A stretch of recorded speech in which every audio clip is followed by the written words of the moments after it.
Liquids and gases in industrial facilities are often contained under pressure in closed systems. These types of systems can remain pressurized only as long as the system is closed. And because the systems are closed, if the pressure increases excessively to a point greater than the system can stand, the equipment or piping will rupture. Excessive pressure can occur for a variety of reasons. For instance, starting or stopping equipment without proper valve positioning can result in excessive system pressure. Excessive system pressure can also occur when equipment malfunctions. For example, if a line from this pump is blocked when it should be open, an increase in pressure can occur. Excessive pressure in systems can be relieved by relief valves, like the ones on this liquefied gas tank. A relief valve consists of a valve body, a disc, a seat, a spring, a valve stem, an adjusting screw, and a lock nut.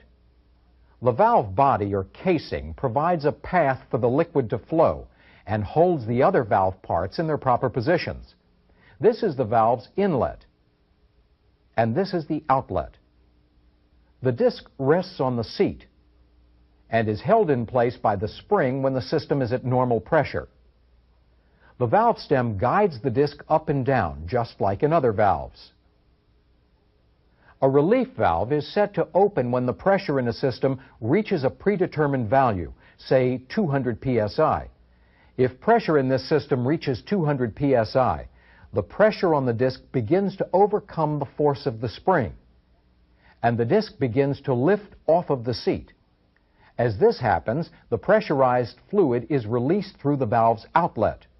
If the pressure in the system continues to rise, the disc will continue to lift until it has risen as far as it can go. As soon as system pressure begins to decrease, the valve begins to close. And as the system pressure decreases to just slightly below 200 psi, the force exerted by the spring will push the disc back onto the seat. The adjusting screw is used to change the force exerted by the spring. Tightening the adjusting screw increases the force exerted on the disc, thereby raising the pressure setting at which the valve opens or lifts. Loosening the adjusting screw reduces the amount of force on the disc and allows the valve to open at a lower pressure.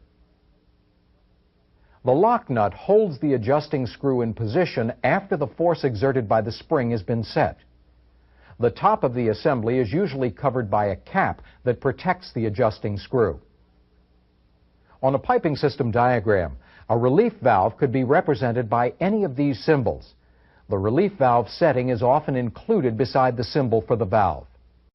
Because of the way it operates, a safety valve, like the one on this steam line, is well suited for use on steam or other gas systems.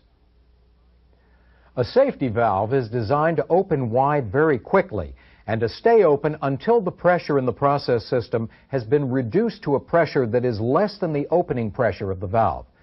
Since the valve opens wide quickly, a large volume of gas can be rapidly vented from the process system to reduce pressure. Getting a safety valve to open wide quickly can be done in a couple of different ways, by valves with different designs. Let's look at a typical example of a safety valve to see one way it's done. This safety valve consists of a valve body, a disc, a seat, a spring, a valve stem, an adjusting screw, a lock nut, and a manual release lever. The manual release lever is used to test the operation of the safety valve. The disc of a safety valve has a lip that isn't exposed to system pressure when the valve is closed. The center portion of the disc is always exposed to system pressure. If the valve is set to open or lift when the system pressure reaches a preset limit, say 200 psi, the disc will start to lift when that pressure is reached. When this happens, the lip of the disc is suddenly exposed to system pressure as well. And since a larger area of the disc is now exposed to system pressure, there's more force exerted on the bottom of the disc. This increased force overcomes the force exerted by the spring and causes the disc to pop open to about a 60% open position. This allows a large volume of liquid or gas to escape rapidly. If pressure in the system keeps getting higher, the pressure acting on the bottom of the disc will also increase and cause the disc to lift even higher. Once the excess pressure in the system has been relieved, the system pressure will begin to drop. As pressure goes down, the force acting on the bottom of the disc also decreases. Eventually, the force exerted by the spring takes over and pushes the disc down.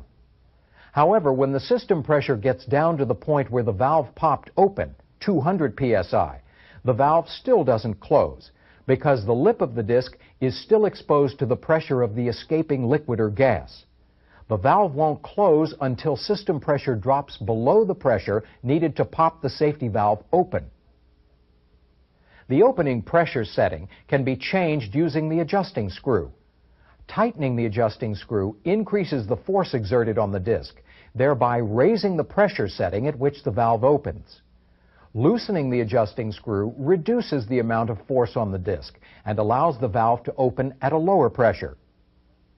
The lock nut holds the adjusting screw in position after the force exerted by the spring has been set.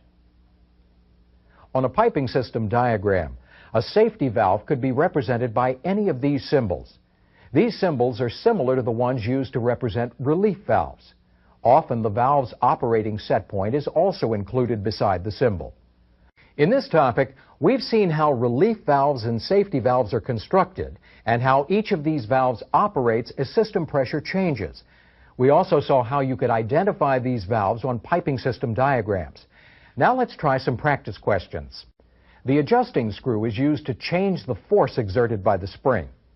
Tightening the adjusting screw increases the force exerted on the disc, thereby raising the pressure setting at which the valve opens or lifts.